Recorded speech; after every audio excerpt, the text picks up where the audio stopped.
تھوڑی سی تنخواہ ہوتی ہے اور 6-6 7 بچے ہوتے ہیں اور انہوں نے قرضہ کسی کا نہیں دینا ہوتا. کیوں؟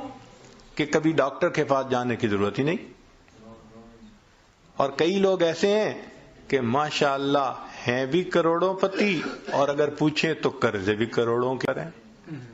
تو برکت ایک الگ چیز ہے.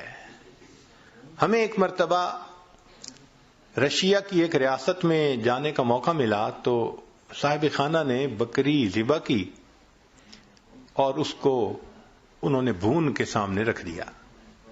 بھونی ہوئی بکری جو ہوتی ہے آپ کو پتہ ہی ہے چربی بھی ساتھ ہو تو عجیب ہوتی ہے.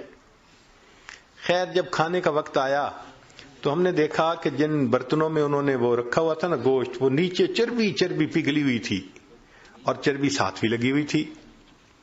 تو ہم تو جی اس میں سے کھانے لگے، بڑا دیکھ کے یہاں چربی نہیں، بڑا بچ کے سنبھل کے تھوڑا سا لیا کہ بھائی زیادہ کولیسٹرول نہ ہمارا اندر چلا جائے.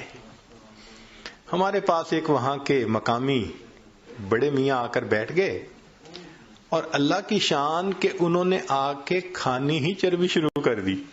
بڑے میاں ان کی بھویں بھی سفید اور ماشاءاللہ وہ چربی اٹھا رہے ہیں اور چربی کھا رہے ہیں، چربی اٹھا رہے ہیں. اب 4-5 منٹ تو برداشت کیا لیکن 4-5 منٹ کے بعد برداشت کرنا مشکل. ایک بندہ کھا ہی چربی رہا ہے. اور لطف کی بات کہ پھر انہوں نے چمچ پکڑی، چمچ بھری اس میں وہ جو پگھلی ہوئی چربی تھی اور پینی بھی شروع کر دی. یا اللہ، اٹ بیکیم ٹو مچ. تو میں نے ان کی طرف دیکھا اور میں نے بڑے میاں سے تعارف کیا. میں نے کہا کہ بڑے میاں آپ ٹھیک ہیں، خیریت سے ہیں؟ انہوں نے کہا میں ٹھیک ہوں، خیریت سے ہوں. میں نے کہا آپ کی صحت ٹھیک ہے؟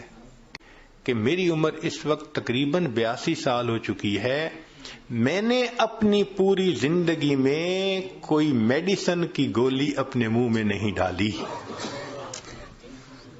اس کو کہتے ہیں صحت کی برکت.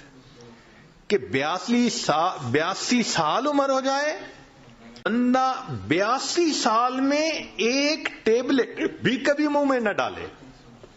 کہتے ہیں کبھی میں ڈاکٹر کے پاس گیا ہی نہیں، پوری زندگی نہیں گیا. یہ صحت کی برکت کہلاتی ہے.